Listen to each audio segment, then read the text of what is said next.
On a quiet, sun-drenched street in Beverly Hills, where the air is thick with the scent of night-blooming jasmine and old money, stands a house.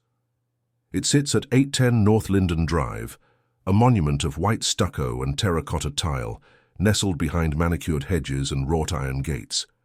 To the casual observer, it is indistinguishable from its neighbors, another testament to the serene, fortified wealth that defines this corner of the world.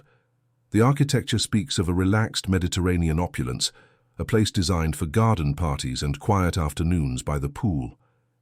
Yet this house is different. It holds a place in the dark cartography of American crime. Tour buses sometimes slow as they pass, their guides lowering their voices to recount a story of glamour and violence. The house does not acknowledge this attention. It remains impassive, its windows reflecting the placid blue of the California sky, guarding a history that has seeped into its very foundation. It is a property that has been bought and sold, renovated and redecorated, but never fully cleansed of its past. This was the home of a man who sought to build an empire of legitimacy upon a bedrock of fear. He chose this street, this specific piece of land, as the stage for his ultimate performance. He was a killer who craved the company of movie stars, a street-level enforcer who dreamed of being royalty. The house was to be his crown, a physical declaration that he had transcended his violent origins and arrived at the apex of society. Today, the silence around the property is profound, broken only by the hum of expensive cars and the distant chime of an ice cream truck. But the stillness is deceptive. It is the quiet of a concluded drama, the calm of a battlefield after the fighting has stopped. The structure itself seems to breathe, its walls holding the echoes of frantic phone calls, clandestine meetings and the final, concussive moments that brought an end to its master's reign. The Spanish colonial style was a deliberate choice, an architectural appropriation of the aesthetic favored by the movie moguls of Hollywood's golden age. The arched doorways, the shaded verandas, the lush tropical foliage, it was all part of a calculated effort to blend in, to adopt the camouflage of the elite. This was not a fortress designed to intimidate from the outside. It was a palace designed to seduce, to suggest that the man within was a peer, not a predator. But every element of its design served a dual purpose. The thick, insulated walls that kept the interior cool also muffled the sounds of heated arguments and whispered conspiracies. The sprawling gardens that offered beauty and privacy also provided a buffer against the outside world, a green perimeter that was constantly watched. The house was an elaborate facade, a beautiful mask worn by a brutal enterprise. Within this carefully constructed illusion of tranquility, a deep and corrosive paranoia would take root. The very features meant to project openness and confidence would eventually become sources of vulnerability. The large, elegant windows, designed to flood the rooms with sunlight and offer views of the pristine lawns, would one day serve a far more sinister purpose. They were portals between two worlds, the sunlit paradise Siegel wanted to inhabit and the violent darkness he could never escape. This mansion was built to be the cornerstone of a dynasty. It was meant to be a place where power was consolidated, where a new kind of American empire, one that blurred the lines between Hollywood, high finance, and organized crime, would be managed. It was intended as a permanent structure, a testament to the idea that money, no matter its origin, could purchase not just luxury, but immortality. Instead, it became a tombstone. The legacy cemented here was not one of lasting power, but of spectacular failure. The house did not witness the birth of a dynasty. It became the crime scene that marked its bloody and abrupt end. The opulence it contained was ultimately stained, the silk and marble serving as the backdrop for a gruesome tableau that would captivate the public imagination for decades. Over the years, layers of new paint have covered the walls, and modern renovations have altered its floor plan. The specific floral patterned couch upon which its owner was slain is long gone, lost to history. The physical evidence of the crime has been erased, but the house remains a vessel of memory, a silent witness to the night when the violence its owner had perfected was turned back upon him with lethal precision. The property at 810 North Linden Drive is now just another multi-million-dollar asset in a portfolio of prime real estate. Its current inhabitants live surrounded by a story they did not write. Yet, the structure itself stands as a powerful argument against the belief that a man can build walls high enough to keep his own demons out. It is a monument to an ambition so vast it collapsed under its own weight. The mansion today is a quiet relic, its surfaces scrubbed clean of the past. But luxury was only ever the surface. What was built and what was destroyed within these walls is a story of a man who flew too close to the sun, and the house that became the site of his fall. To understand how it all ended, we must go back to the beginning. Subscribe to our channel to uncover the secrets buried beneath the glamour and witness the full story of an empire's violent collapse. To understand the mansion on Linden Drive, one must first understand the man who willed it into existence. He was not born to this world of manicured lawns and sun-drenched patios. His story began thousands of miles away, in the dense, impoverished warrens of Williamsburg, Brooklyn, a landscape of brick tenements and desperate ambition. He was born Benjamin Hyman Siegelbaum, a name he would later shed like a snakeskin, deeming it too ethnic, too provincial for the royalty he intended to become. The world of his youth was a crucible of violence and opportunity. It was a place where survival was a daily negotiation, and the quickest path to influence ran through the street corner and the back alley. Here, alongside other hungry, intelligent boys, like Meyer Lansky, he learned the fundamental arithmetic of the underworld, that fear was a more stable currency than the dollar, and that loyalty was a commodity to be bought, sold, and, if necessary, terminated. His first ventures were small, almost crude expressions of a burgeoning talent for organization and intimidation. The Bugs and Meyer mob, as they came to be known, specialized in gambling, auto theft, and protection rackets. But even in these nascent stages, a pattern emerged. Lansky was the brain, the quiet strategist who saw the long game. Siegel was the force, the charismatic enforcer whose capacity for sudden, shocking violence became his signature and his primary business asset. He did not merely participate in violence, he perfected it. He approached it with the dispassionate focus of a craftsman, understanding its power not as an act of passion, but as a tool of corporate policy. This efficiency would earn him a prime seat at the table during the formation of the National Crime Syndicate, a nationwide federation of crime families seeking to bring order and industrial scale to their illegal enterprises. It was here, within this new corporate structure of crime, that Siegel's reputation was forged in blood. He became a principal figure in Murder Incorporated, the syndicate's enforcement arm. He was no longer a street brawler. He was an executive of death, dispatched to solve personnel problems and hostile takeovers with a bullet. The exact number of men he killed will never be known. But the legend of his lethality was enough. It was a brand identity built on terror. But the man who dealt in death was obsessed with life, or rather, a particular performance of it. A deep and corrosive narcissism pulsed beneath the surface of the cold-blooded killer. He was pathologically preoccupied with his appearance, spending hours on his grooming, his physique, and his wardrobe of bespoke suits.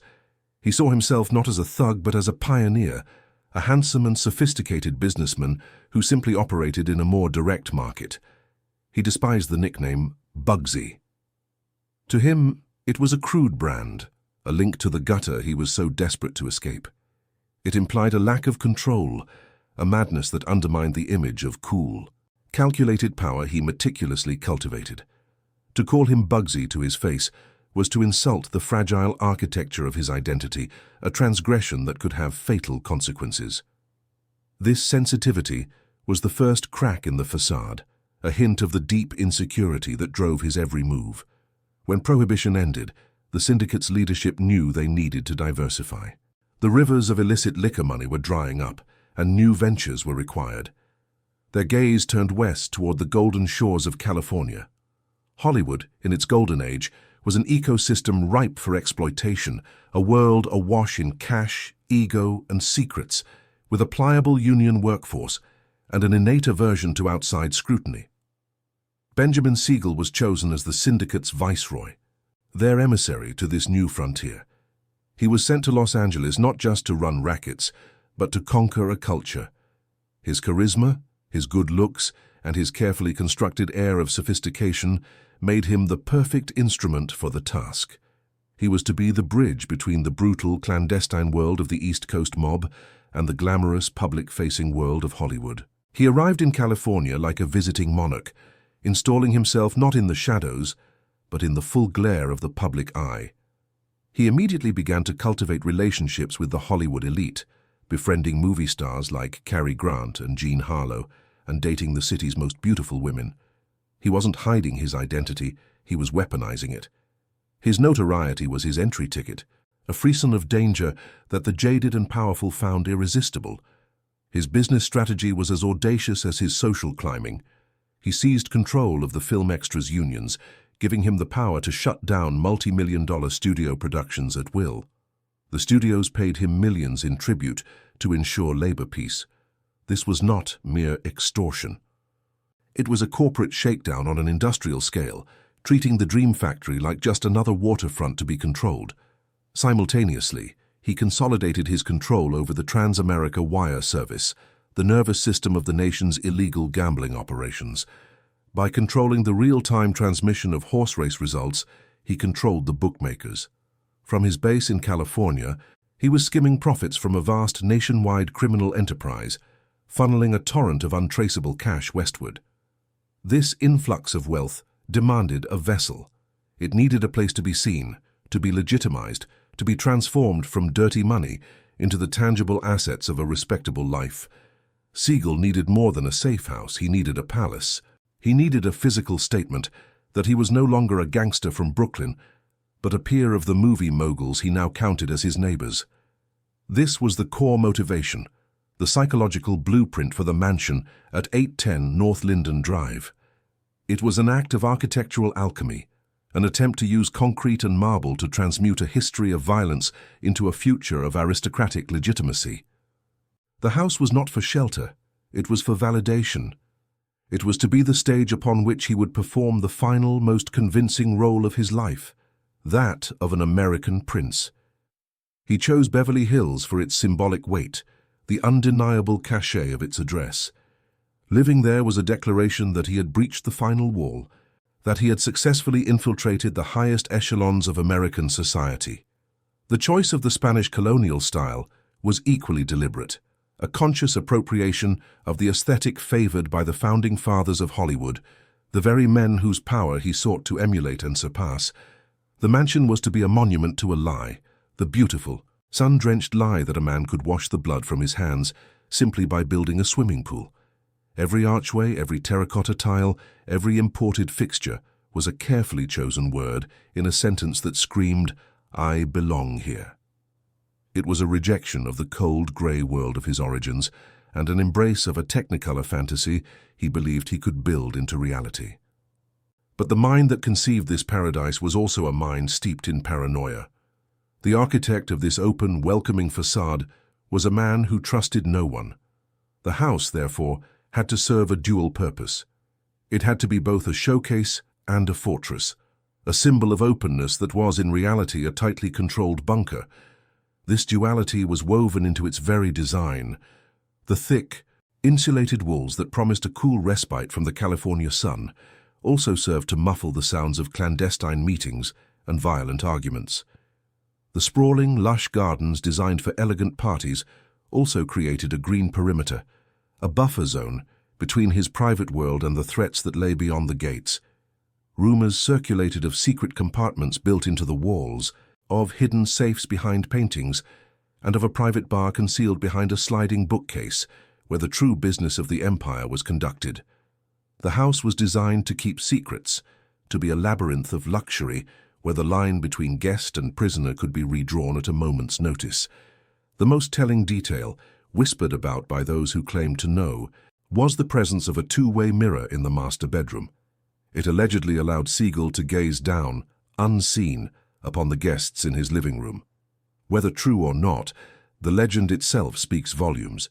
It reveals the deep-seated paranoia of a man who needed to watch even those he invited into his home, a monarch who believed his throne was perpetually under siege. The house was thus a physical manifestation of his fractured psyche. The bright, elegant exterior was the charming celebrity he presented to the world. The secure, surveilled interior was the domain of the suspicious, violent gangster. He was attempting to house two irreconcilable identities under one roof, believing the sheer opulence of the structure could contain the contradiction. It was a grand, desperate performance. He curated every detail of the mansion with the same obsessive care he applied to his own appearance.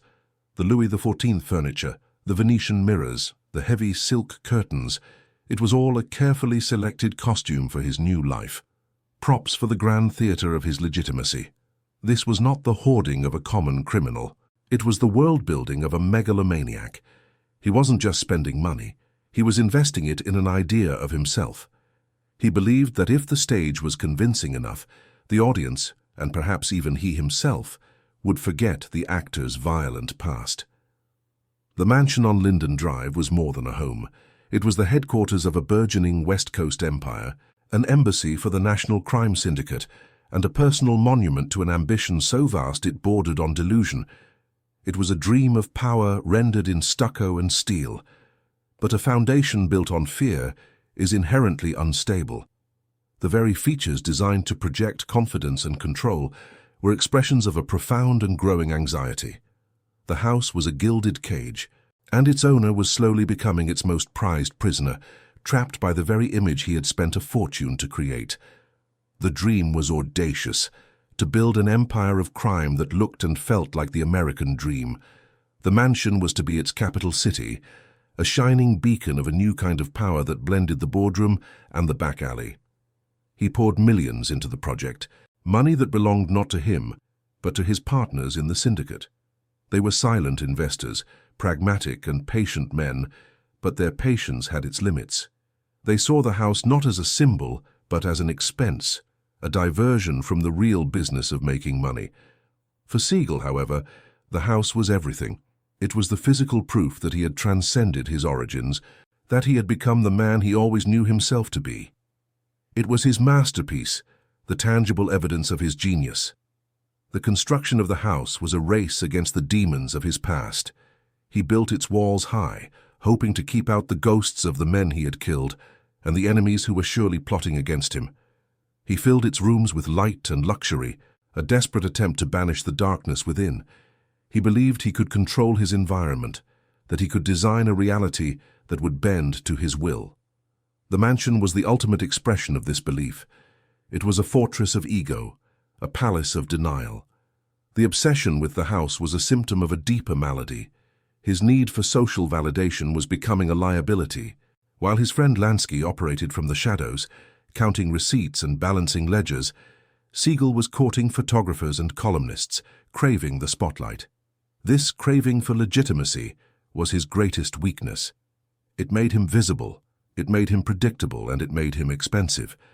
The very monument he was building to secure his legacy was, in fact, laying the groundwork for his downfall. The blueprint for the mansion was also the blueprint for its owner's demise. It was a design for a life of impossible contradiction, a structure built to withstand any threat from the outside, while ignoring the corrosive decay happening within. The house was not yet finished, but the obsession was complete. It stood as a promise, a gleaming white testament to a future he believed was his for the taking. The concrete was poured, the walls were raised, and the empire had its castle. Now, all that was left was to reign. From within these walls, Benjamin Siegel would attempt to rule his kingdom, unaware that the same ambition that built his palace was already plotting its ruin. The dream of power had its architect, and soon it would have its king. The mansion on Linden Drive was not built, it was cast. It was the lead role in a grand production, a performance of legitimacy staged in stucco and terracotta, with manicured lawns for a stage, and the California sun as its perpetual spotlight. The choice of Spanish colonial architecture was a deliberate act of cultural appropriation. It was the preferred aesthetic of the Hollywood moguls, the cinematic royalty whose rank Siegel intended to join not as a peer, but as a conqueror. He was adopting the camouflage of the native elite. From the street, it projected an image of serene, sun-drenched openness. Arched doorways beckoned, wide verandas offered shade, and lush gardens promised tranquility.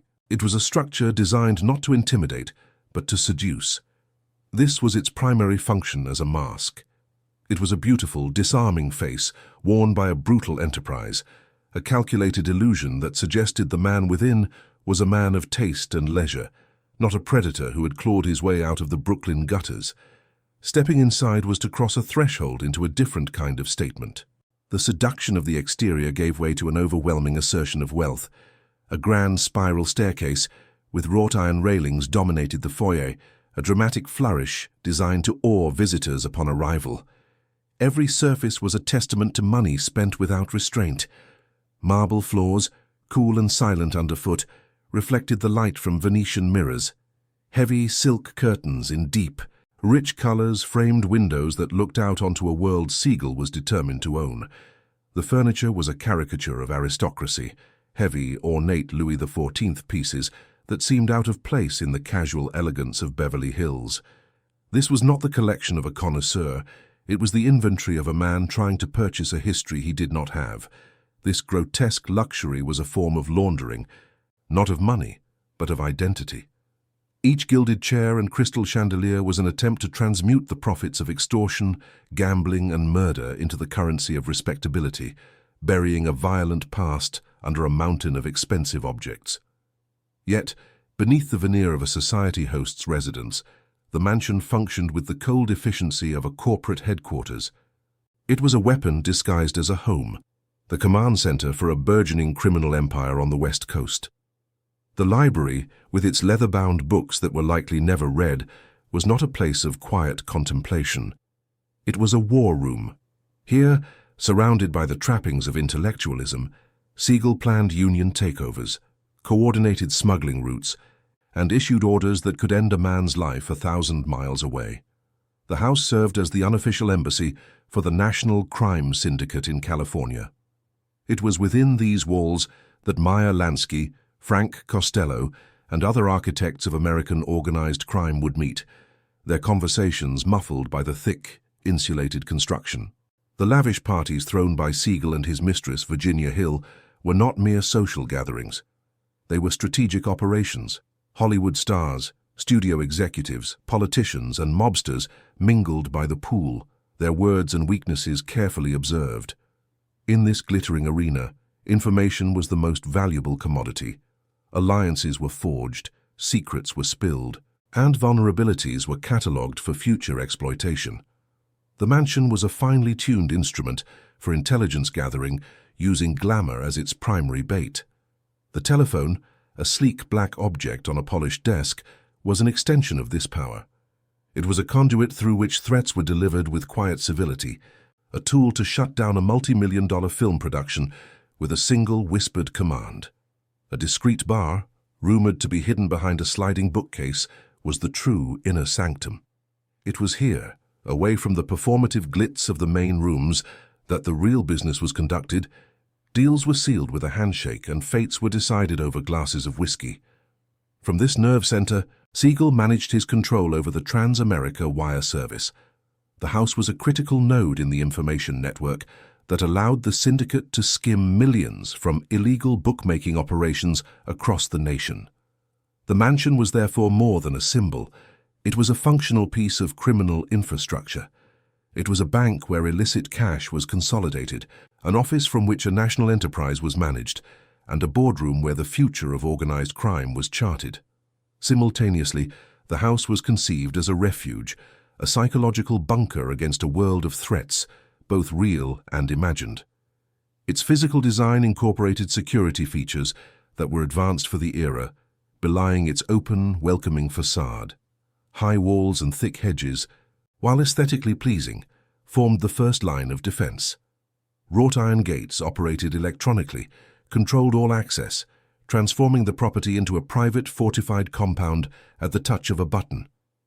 Inside, whispers of secret compartments built into the paneled walls persisted. Safes were said to be concealed behind paintings, holding not just cash and jewels, but ledgers and documents that could dismantle empires and end careers. This fortress mentality revealed the deep fissure in Siegel's psyche. He built a palace to entertain the world, yet he designed it to protect himself from that very same world. He craved the spotlight, but lived in constant fear of the shadows it cast. The mansion was his sanctuary from the law, a sovereign territory where he believed he was untouchable. It was also his shield against rival gangsters, who resented his high profile and his perceived arrogance. But a bunker can easily become a prison. The very features designed to provide security also fostered a suffocating sense of isolation. The walls meant to keep enemies out also served to trap him inside with his own escalating paranoia. No feature illustrated this paranoia more vividly than the legend of the two-way mirror. Said to be installed in the master bedroom, it would have allowed Siegel to look down upon the guests in his living room unseen and unknown. Whether the mirror was real or merely a product of underworld myth-making is almost irrelevant. Its existence in the story of the house speaks to the profound distrust of a man who needed to surveil even those he had personally invited into his home. It transforms the image of the gracious host into that of a warden observing his inmates. The parties cease to be celebrations and become exercises in controlled observation. Every guest a potential threat, every conversation a possible conspiracy. The house, then, was the ultimate physical manifestation of his internal conflict. Its sunlit, elegant exterior was the charming celebrity he performed for Hollywood. Its secure, surveilled, and secretive interior was the domain of the suspicious killer who trusted no one. He had built a monument to his power, but it was a monument riddled with secret passages and hidden sightlines. It was a palace designed for a king who believed with absolute certainty that an assassin was hiding in every shadow. The mansion on Linden Drive was now complete. It was no longer a project but a finished statement, a declaration in white stucco and terracotta that its master had arrived. In the golden light of Beverly Hills, it stood as a monument to a perfected illusion, a place where the brutal logic of the underworld had been polished into the serene aesthetics of high society. Here, at the apex of his power, Benjamin Siegel believed he was untouchable, the self-crowned king of a new American coast. The reign was inaugurated with a series of lavish parties, events that became legendary in a town built on legends. These were not mere celebrations. They were strategic displays of power, carefully choreographed performances, where the host was the central character. The air, thick with the scent of jasmine and expensive perfume, vibrated with the murmur of conversations that could build a career or end one. The guest list itself was a testament to the empire's reach, a toxic and brilliant cocktail of Hollywood royalty, studio moguls, ambitious politicians, and shadowy figures from the East Coast. Movie stars sipped champagne by the pool, their laughter mingling with the quiet, watchful presence of men whose names were spoken only in whispers. It was a court where glamour and fear were served in equal measure. Within this glittering theater, the mansion performed its dual role with seamless efficiency. To the guests, it was a paradise of leisure and luxury, a stage for the drama of social climbing. To its owner, it was the humming nerve center of a criminal enterprise, its beautiful rooms and sunlit patios, masking the cold, invisible mechanics of control. Siegel moved through these gatherings with the predatory grace of a panther, his charisma a disarming weapon. He was the perfect host, his smile brilliant, his attention intoxicating. He made everyone feel they were at the center of the world, because for a few hours they were. They were inside his world, a place governed by his rules. But beneath the performance, a constant and meticulous process of intelligence gathering was underway. Every conversation was an opportunity, every drunken confession a potential asset, every secret a piece of leverage. The parties were vast, informal interrogations, where the price of admission was a small piece of one's soul. Alliances were forged and broken over cocktails. Studio heads, desperate to avoid union trouble, would pay their respects and their tribute. Ambitious starlets would trade secrets for a chance at a role. The mansion functioned as a marketplace of influence, where information was the most valuable commodity, and Siegel was the undisputed master of the exchange. This glittering facade was sustained by a hidden, brutal infrastructure. The true work of the empire happened out of sight, in a world far removed from the poolside chatter. The mansion was merely the endpoint, the grand repository for wealth generated through fear and meticulous organization. The first and most powerful engine of this wealth was the control of Hollywood's labor unions. By seizing command of the extras guilds and stagehands associations, Siegel held a knife to the throat of the entire film industry. A single phone call from the library on Linden Drive could halt a multi-million-dollar production, leaving sound stages dark and studios bleeding money. This was not a crude shakedown, it was a corporate strategy executed with chilling precision. The studios paid millions in what were euphemistically called consulting fees or labor settlements. This tribute, a steady river of cash, flowed directly into Siegel's coffers, ensuring peace on the film sets and funding his ascent. A second, equally lucrative pillar was the Trans-America wire service. In an era before instant mass communication, the race wire was the central nervous system of the nation's illegal gambling network. By controlling the real-time transmission of horse racing results, Siegel controlled the bookmakers.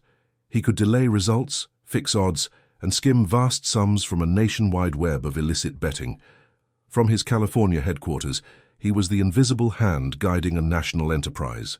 The torrents of cash generated by these operations, thousands of miles away, all flowed westward, seeking a destination where they could be cleansed, legitimized, and put to work building the new empire. That destination was 810 North Linden Drive. Couriers would arrive not through the grand front entrance, but through discreet side doors, carrying briefcases filled with the raw currency of the street. The cash arrived in bundles, smelling of countless hands and desperate transactions, a physical contaminant in the pristine environment of Beverly Hills. The mansion had to become a bank. Rumors of hidden safes installed behind paneled walls or beneath floorboards were more than just underworld folklore. They were a logistical necessity. The house was a temporary vault, a place to store the physical weight of a liquid empire before it could be transformed. This raw cash was a liability. It was evidence, it was cumbersome, and it was useless for building a legitimate-looking legacy. The central challenge of Siegel's enterprise was alchemy, the transmutation of dirty money into the solid gold of respectable assets. The mansion itself was the primary instrument of this process. Every dollar spent on its construction and furnishing was a dollar laundered. The purchase of Louis XIV furniture, Venetian mirrors, and acres of marble flooring was not just an act of extravagance. It was a financial transaction that converted illicit cash into tangible, high-value property, effectively washing its criminal origins away. Beyond the house itself, the process continued. Luxury cars were purchased with cash. Fine art appeared on the walls. Virginia Hill, his fiery and shrewd mistress, was often dispatched on shopping sprees across Europe, returning with jewels and couture that served as beautiful, portable, and easily liquidated assets. Front businesses provided another layer of cleansing. Restaurants were opened, film production companies were chartered, entities that existed primarily on paper, designed to report fictitious profits and provide a legitimate-looking source for the immense wealth that surrounded Siegel. They were financial ghosts, created to haunt the ledgers of the Internal Revenue Service. This complex financial machinery required protection. The empire's invisible mechanism extended into the corridors of political power and law enforcement. The mansion's guest list often included local politicians, judges, and high-ranking police officials, all of whom were cultivated, compromised, and placed on an unofficial payroll. Bribes were paid not as crude exchanges of cash in envelopes, but as generous campaign contributions, lavish gifts, or insider tips on land deals. It was a web of subtle corruption that created a protective buffer around the house on Linden Drive, ensuring that official curiosity was kept at a comfortable and manageable distance. The mansion was also an embassy, a neutral territory where the national business of the syndicate could be conducted. It was here that Meyer Lansky, the quiet architect of the mob's financial empire, would meet with his childhood friend. The contrast between the two men was the central dynamic of the enterprise: Siegel, the flamboyant visionary who craved the spotlight, and Lansky, the meticulous accountant who operated from the deepest shadows. Within the leather and mahogany confines of the library, the performance of the gracious host fell away. This room was a war room. Here, maps were spread, ledgers were examined, and strategies were debated. The air, heavy with the scent of expensive cigars, was a medium for whispered orders and cold calculations. It was in this room that the most audacious dream of all was given form. Surrounded by the purchased trappings of an old world, Siegel and Lansky planned the creation of a new one. They sketched out the blueprint for a gambling paradise in the Nevada desert, a Monaco for America. The Flamingo Hotel was conceived within these walls. The syndicate's leadership, cautious and pragmatic, was convinced to invest millions in this desert fantasy. The mansion on Linden Drive became the incubator for Las Vegas, the command post from which the initial funds were allocated and the project was managed. The house was now financing the creation of an entire city. But the structure that projected such immense power was also a prison. As the empire grew, so did the owner's paranoia. The mansion, designed as a showcase of openness and confidence, slowly transformed into a gilded cage, a fortress of suspicion. The king became a prisoner of his own court.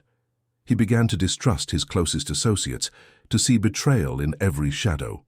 The very guests he had invited to cement his status were now viewed as potential spies, informants, or assassins.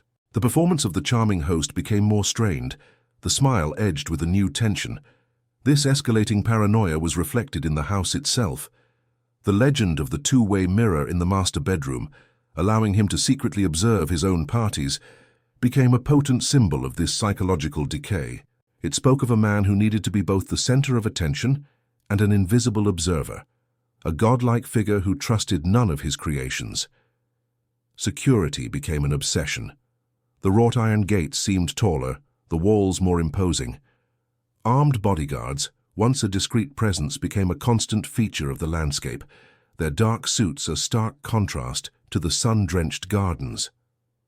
Their presence subtly altered the atmosphere from one of luxury to one of high-stakes confinement. The house was no longer just a home or a headquarters, it was a bunker. It was a physical attempt to build a perimeter against a world of enemies, both real and imagined. The thick walls meant to muffle the sounds of conspiracy now served to amplify the silence, a silence filled with the echoes of his own anxieties.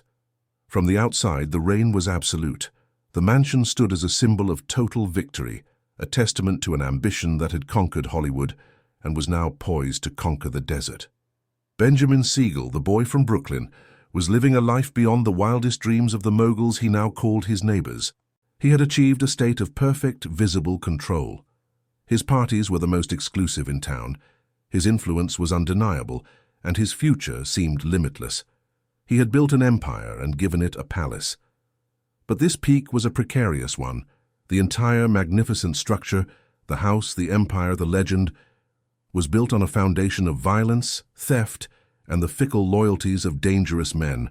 The illusion of permanence was complete, yet it was an illusion. The king sat on his throne in his perfect castle, surrounded by wealth and power, increasingly isolated by the very walls he had built for his protection. The reign was at its zenith, the sun at its highest point in the sky.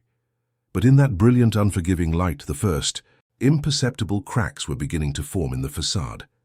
The apex of any empire is an illusion, a moment of perfect equilibrium that is mistaken for permanence. For Benjamin Siegel, this moment was fragile, and the first tremor originated not in the manicured gardens of Beverly Hills, but hundreds of miles away, in the barren expanse of the Nevada desert. The Flamingo Hotel, conceived in the quiet luxury of the Linden Drive Library, was meant to be the empire's crowning jewel, a monument that would outshine the mansion itself. Instead, it became a sinkhole, a thirsty patch of sand into which the syndicate's money and Siegel's future began to disappear. The project was an extension of the same narcissism that had furnished his home. It was to be the most luxurious hotel and casino in the world, a desert palace built to his exacting and ruinously expensive specifications. Every detail, from imported Italian marble to palm trees trucked in from the coast, was chosen not for its utility, but for its ability to project an image of unparalleled opulence. He was not building a business, he was building a legend, and he was using his partner's money to do it. The initial budget, a substantial $1.5 million, was a figure rooted in the pragmatic calculations of men like Meyer Lansky. But Siegel, operating from the rarefied air of his Beverly Hills throne, treated the budget as a mere suggestion. The costs began to spiral, doubling, then tripling, then quadrupling. The final tally would exceed $6 million, an astronomical sum that transformed a promising investment into a catastrophic liability. Reports of this hemorrhage flowed back east, arriving not as grand architectural plans, but as cold, hard numbers on a ledger. To the members of the Syndicate Commission, men who measured success in profit margins and operational efficiency, the project began to look less like a visionary enterprise and more like a testament to its manager's ego-driven incompetence. The cracks were not only financial, they were personal. A significant portion of the escalating costs was attributed to systematic theft, orchestrated by the one person Siegel seemed to trust implicitly, his mistress, Virginia Hill. She was a shrewd and volatile woman who treated the Flamingo's construction budget as her personal expense account, embarking on lavish European trips and returning with jewels and couture, all paid for with mob money. This betrayal was intimate and corrosive.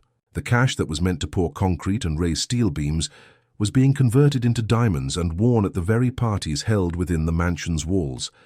The empire was being looted from the inside, its foundations weakened not by a rival, but by the greed of its own queen. Siegel, blinded by his affection for Hill and his own grandiose vision, either failed to see the theft or chose to ignore it.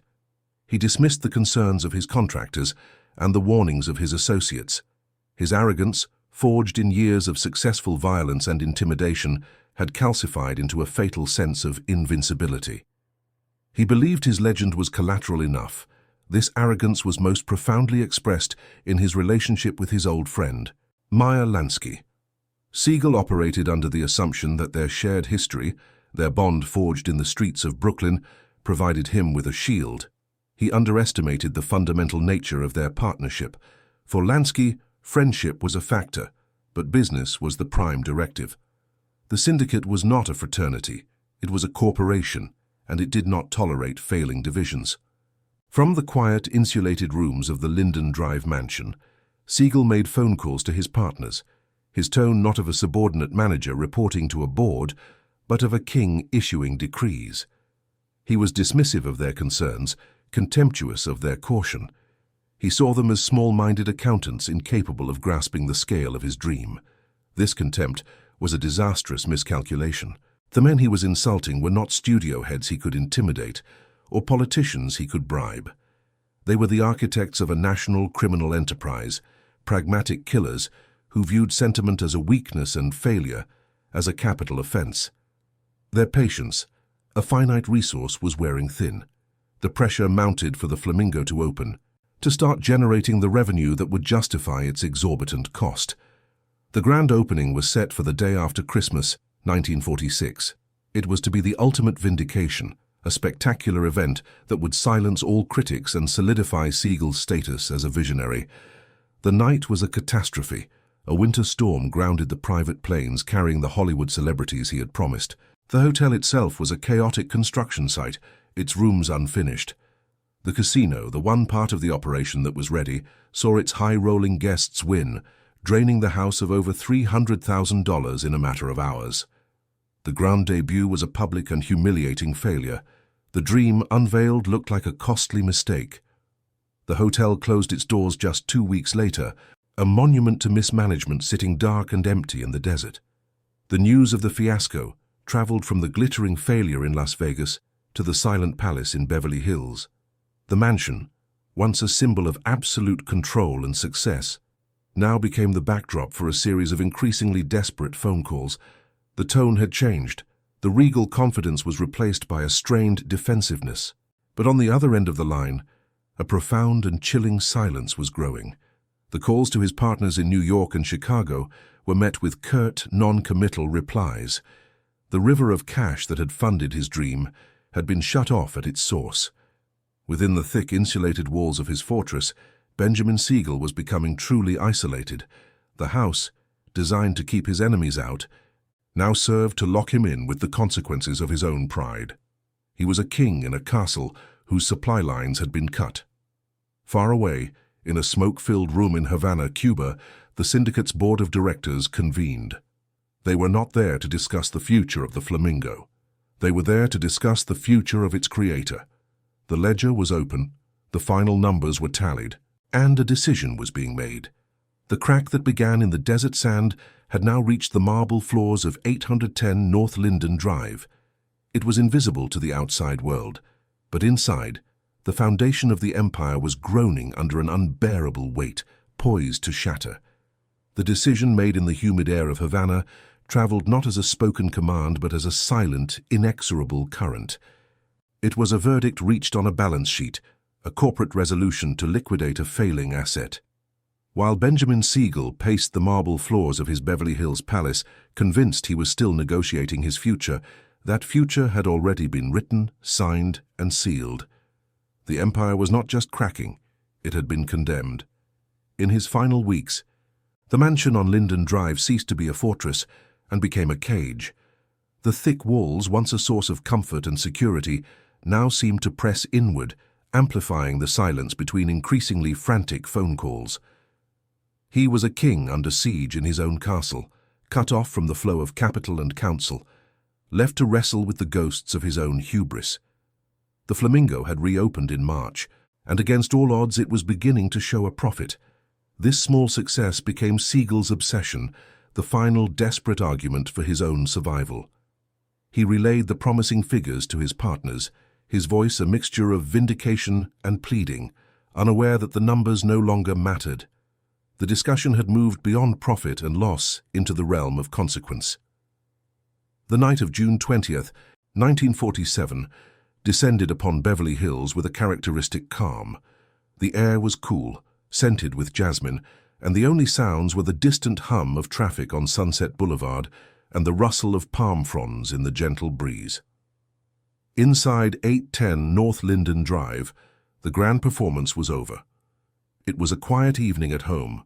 Siegel was in his living room, reclining on a floral-patterned chintz sofa with an associate, Alan Smiley. The day's edition of the Los Angeles Times lay open in his hands. In this moment, he was not the architect of a criminal empire, not the feared enforcer of the syndicate, but simply a man at the end of his day bathed in the soft glow of a table lamp.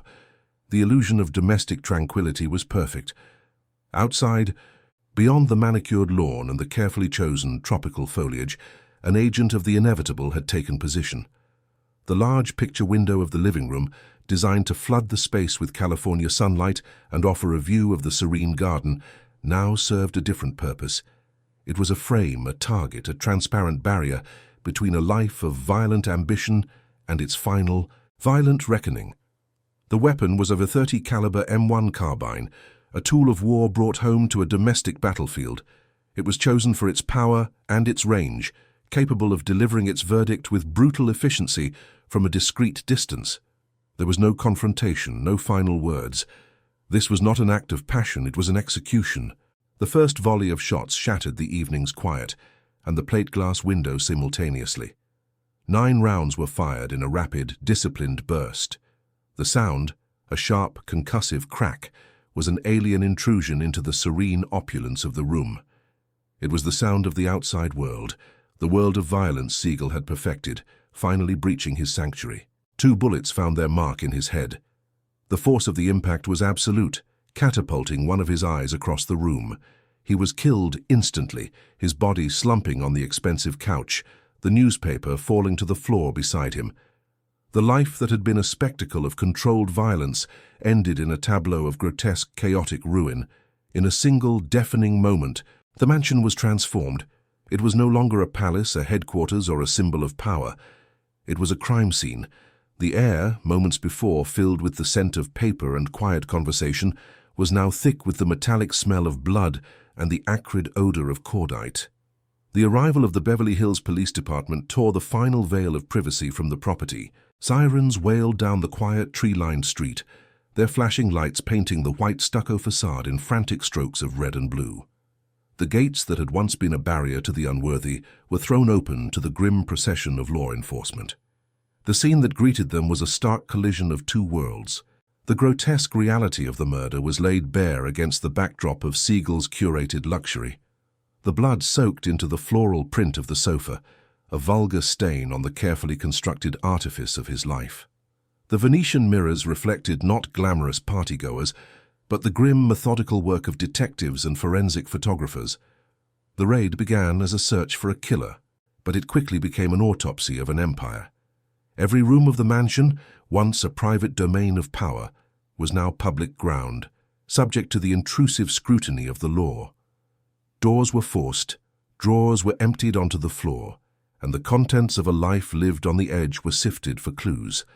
Investigators moved through the house like archaeologists of a fallen civilization. They tapped walls, searching for the fabled hidden compartments. They lifted paintings, hoping to find the secret safes that were rumored to hold the empire's ledgers. The house was being systematically dismantled, its secrets probed, and its sanctity violated. But the fortress, when breached, was found to be strangely empty. There were no hidden caches of cash, no incriminating documents, no little black books detailing the network of corruption. The core of the empire, its paper and its currency, had vanished. The house was a hollow shell, a stage from which the actors and the most important props had already been removed. This emptiness was in itself the most damning piece of evidence. It spoke of a second operation, one that was silent, swift, and far more efficient than the police raid. The syndicate, in its cold corporate wisdom, had not only eliminated its rogue executive, it had simultaneously scrubbed the records, sanitized the scene, and protected the larger enterprise. While police combed through the blood-spattered living room in Beverly Hills, a different scene was unfolding in the Nevada desert. Within minutes of Siegel's confirmed death, Meyer Lansky's hand-picked associates, Gus Greenbaum and Mo Sedway, walked into the lobby of the Flamingo Hotel. They calmly announced to the staff that they were taking over. There was no argument. The transfer of power was seamless, bloodless, and absolute. The asset had been secured. The dream that had cost Benjamin Siegel his life would now go on to generate millions for the very men who had ordered his execution. His legacy was not the empire he built, but the profitable machine he left for his killers to inherit. Back on Linden Drive, the mansion became a public spectacle. A media circus descended on the quiet street, photographers climbing on cars to get a shot over the hedges. The house was no longer a symbol of aspirational glamour. It was now a landmark of violent death, its address forever linked to one of the most infamous mob hits in American history. The physical symbols of his reign were now just items in an evidence locker. The opulent furniture was dusted for fingerprints, the silk curtains drawn back for forensic analysis. The house itself, once a living, breathing character in his drama, was now a silent, passive object of investigation, its story to be told in police reports and lurid newspaper headlines. The empire built within these walls had not just fallen. It had been surgically removed. The man was gone, the money was gone, the secrets were gone. All that remained was the body and the blood-stained stage, a stark and public warning to any who might dare to repeat his mistakes of visibility and arrogance. The ruin was complete. The house on Linden Drive was no longer a home, but a tombstone, marking the grave of an ambition that had flown too close to the sun. The power it once projected had evaporated, leaving behind only the cold, hard fact of a brutal and unsolved murder. Does true power reside in the concrete and marble of what a person builds, or in the intangible forces that can reclaim it all in a single, violent moment? As the story of this house suggests, some structures are built to be permanent, while others are merely elaborate stages for a spectacular fall. Subscribe to the channel if you believe the most compelling stories are not about the rise, but about what is revealed in the ruin. In the aftermath, a profound and sterile silence descended upon 810 North Linden Drive. The chaos of the investigation gave way to the quiet work of cleaners, scrubbing away the physical evidence of the ruin. But the blood that had soaked into the floral chintz sofa had also seeped into the memory of the house itself, a stain that no amount of soap or time could ever truly remove. The palace was now a relic, its opulent rooms echoing with the absence of the man who had willed it into being. The property was sold quickly, almost desperately, as if the transaction itself could exorcise the ghost that now haunted its address. It passed from one owner to the next, a prized piece of real estate that came with an indelible, unspoken clause in its deed. New families moved in, new furniture was arranged, and new parties were held by the pool, each a layer of fresh life laid thinly over a foundation of violent death. Meanwhile, the desert empire Siegel had envisioned with such ruinous passion began to flourish, but not for him.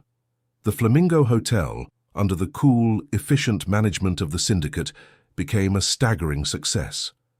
It was the ultimate cruel irony. His dream, for which he had paid with his life, would go on to generate hundreds of millions of dollars for the very men who had signed his death warrant. He was the architect of a paradise he was never allowed to enter. Over the decades, the mansion on Linden Drive has been renovated, remodeled, and redecorated. Walls have been moved, gardens redesigned, and modern security systems installed. Each new owner has attempted to impose their own identity upon the structure, to make it their own. Yet, the house resists. It remains. In the public imagination, stubbornly and forever his. It became a landmark on the dark map of Hollywood crime, a quiet stop for tour buses that crawl along the sun-drenched streets of Beverly Hills. Guides lower their voices as they pass, recounting the story of the celebrity gangster and the brutal end he met behind the manicured hedges. The house, impassive and silent, absorbs this notoriety as it once absorbed the California sun. Today it stands much as it did then, a monument of white stucco and terracotta tile, outwardly serene and indistinguishable from its neighbors. The tranquility of the street is a perfect mask, hiding the violent history that pulses just beneath the surface. The property is once again a symbol of immense wealth, but the nature of that wealth has been irrevocably defined by its first master. Here we return to the beginning, to the quiet street and the house that was built as a declaration of arrival. But we see it now with new eyes. We understand that the journey from the crowded tenements of Williamsburg to this palace was not a transcendence, but merely a change of scenery for the same fundamental violence that had always defined its owner. The large picture window in the living room, once designed to frame a view of a perfect garden, remains the house's most eloquent feature. It was a portal, intended to let in the light of a new, legitimate world. Instead, it became the entry point for the darkness he could never escape. It is a permanent scar in the architecture, a transparent memorial to the night the illusion of safety was shattered. The mansion outlived its creator, as structures of stone and steel so often do. It stands as a silent witness, having absorbed the ambition, the paranoia, the glamour, and the blood. It is no longer a testament to the power he achieved, but a monument to the brutal and simple truth that an empire built on fear will inevitably consume its own emperor. It was constructed as an argument, a physical thesis that beauty could be purchased with brutality, that a violent origin could be buried beneath marble floors and silk curtains. But its legacy is the refutation of that argument. It proves that a facade can only ever be a temporary shield against the truth of what lies in the foundation. In the end, the house did not protect him, it framed him. It became the stage for his final, gruesome performance, ensuring his story would be remembered not for the empire he built, but for the spectacular and bloody manner of its collapse. The violence he had perfected as a tool of business was simply turned back upon him, using his own home as its instrument. Was this mansion, then, the triumphant culmination of a life's ambition, or was it merely the most expensive and elaborate tombstone a man could build for himself? Perhaps the answer lies in the quiet persistence of the house itself, a structure that remains long after the power it was meant to contain has turned to ash. If stories like this make you see power from a different angle, subscribe to follow other downfalls as astonishing as this one.